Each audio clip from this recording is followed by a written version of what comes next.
हमें इतिहास में कई ऐसे शहर मिलेंगे जो पहले तो जमीन के ऊपर थे, लेकिन आज वो समंदर के अंदर डूबे हुए हैं।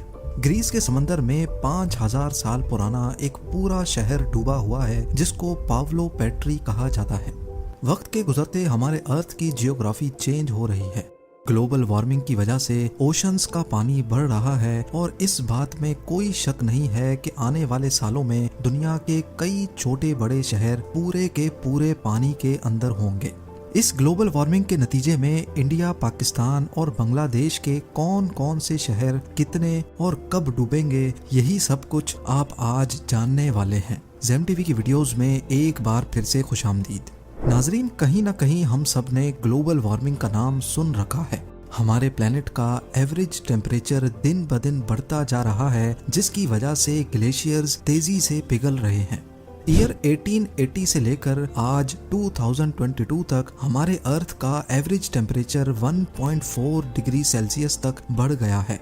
और अगर सिर्फ पिछले 20 सालों को देखा जाए तो हर साल पिछले वाले से ज्यादा गर्म होता है, जिसका मतलब है कि ग्लोबल वार्मिंग का रेशो तेजी से बढ़ता जा रहा है। और नासा के मुताबिक इस बात के 95% चांस हैं कि ये ग्लोबल वार्मिंग ह्यूमन एक्टिविटी की वजह से हो रही है, जिसमें मास लेवल पे डिफॉरेस्टेशन और फॉसिल फ्यूल्स का इस्तेमाल होना भी है।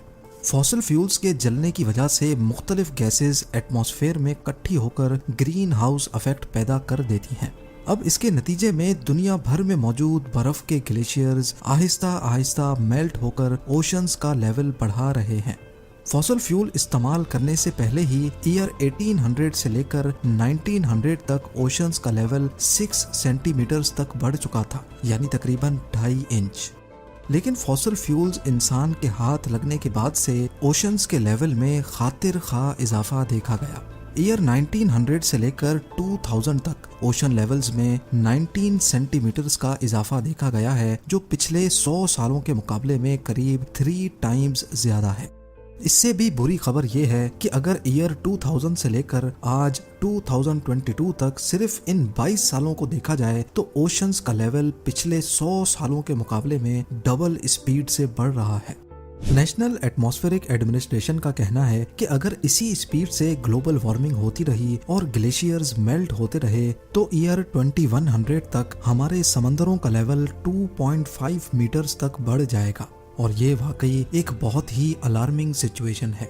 यानी ईयर 2100 तक वो कोस्टल सिटीज जो बिल्कुल समंदर के साथ लगी हुई हैं और जिनकी एलिवेशन भी सिर्फ 2.5 मीटर या उससे भी कम है, वो आधी से भी ज्यादा समंदर के अंदर होंगी।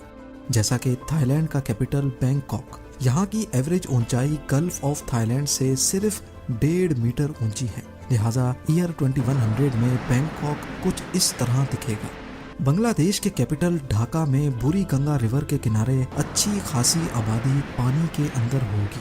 अजरबैजान की बात की जाए तो बाकू का ज्यादातर कोस्टल एरिया पानी की नजर हो चुका होगा। सिंगापुर के आउटस्कर्ट्स में बने कई प्रोजेक्ट्स डूब जाएंगे, जिसमें सिंगापुर पोर्ट भी शामिल है। इसके अलावा नेदरलैंड्स के एम्स्टर्डम और रॉटरडैम समेत करीब आधे से ज्यादा मुल्क ही कमर जितने पानी के नीचे होगा। और मालदीव्स में मौजूद सारे आइलैंड्स और उनमें मौजूद रिजॉर्ट्स का तो नामो निशान भी नहीं रहेगा। यानी ईयर 2100 तक करीब 1.5 अरब लोगों को इन मकामात से हटकर कहीं और शिफ्ट होना पड़ेगा। अब ये तो हमने बात की सिर्फ उस सिचुएशन की जब 80 सालों के बाद समंदरों का लेवल 2.5 मीटर बढ़ेगा। लेकिन वर्स्ट केस सिनेरियो ये है कि अगर दुनिया में मौजूद तमाम ग्लेशियर्स मेल्ट हो गए तो तब क्या होगा।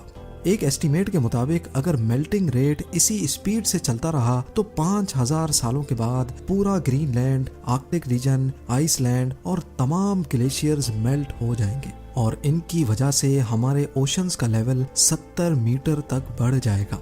लेकिन जरूरी नहीं है कि ये नौबत 5000 सालों के बाद ही आए। जिस तेजी से इंसान दिन ब दिन नेचुरल रिसोर्सेज को एब्यूज करके आबो हवा को खराब कर रहा है, लगता ये है कि ये नौबत 2000 सालों में ही आ जाएगी।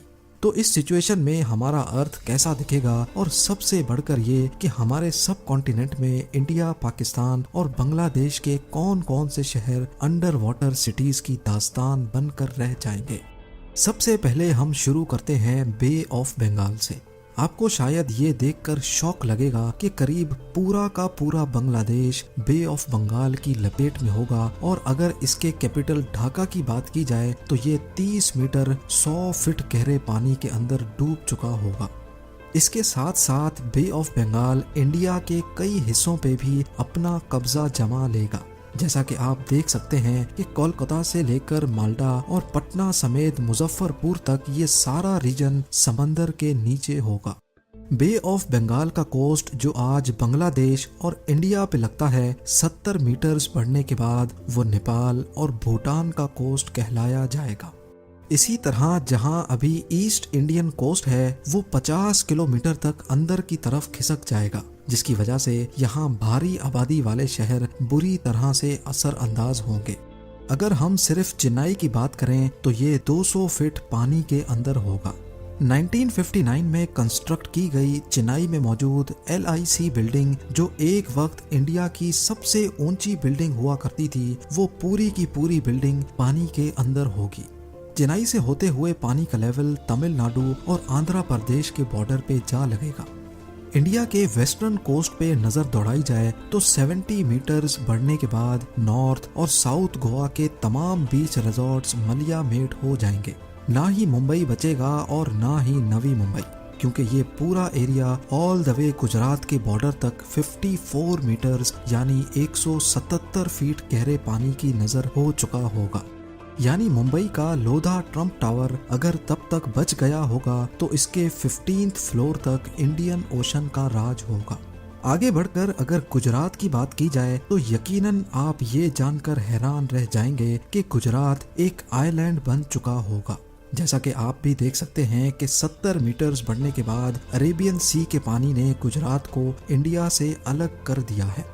और अगर तब तक इंसान की नस्ल बची तो अहमदाबाद शायद कोई बीच रिजॉर्ट में कन्वर्ट हो जाएगा, क्योंकि अरेबियन सी का बॉर्डर आगे बढ़कर अहमदाबाद तक जा लगेगा। अब आ जाते हैं पाकिस्तान पर। हैरत अंगेज तौर पे पाकिस्तान की पूरी सिंध प्रोविंस ही अरेबियन सी की लपेट में आ चुकी होगी। कराची से लेकर हैदराबाद, नवाबशाह, सक्खर से होते हुए जैकोबाबाद तक 400 किलोमीटर्स में आने वाली तमाम मेजर सिटीज कई 100 फीट पानी के अंदर गुमनाम शहरों की शक्ल इख्तियार कर लेंगी। आबादी के हिसाब से दुनिया का 7वां बड़ा शहर कराची 190 फीट अरेबियन सी के बॉटम पे होगा। जो आज यहाँ जानी मानी बिल्डिंग्स और स्काई स्क्रैपर्स हैं, वो समंदर के अंदर मौजूद उस वक्त की अंडर वाटर डिस्कवरीज में शायद दिखाई जाएंगी। इसके अलावा पाकिस्तान के सदर्न कोस्ट पे मौजूद आज जो दुनिया का सबसे डीपेस्ट सी पोर्ट ग्वादर के नाम से पहचाना जाता है, वो तब वाकई में डीप ओशन की नजर होकर सिर्फ एक छोटे आइलैंड से ज्यादा नहीं बचेगा। उम्मीद है जेम टीवी की ये वीडियो भी आप लोग भरपूर लाइक और शेयर करेंगे। आप लोगों के प्यार भरे कमेंट्स का बेहद शुक्रिया। मिलते हैं अगली शानदार वीडियो में।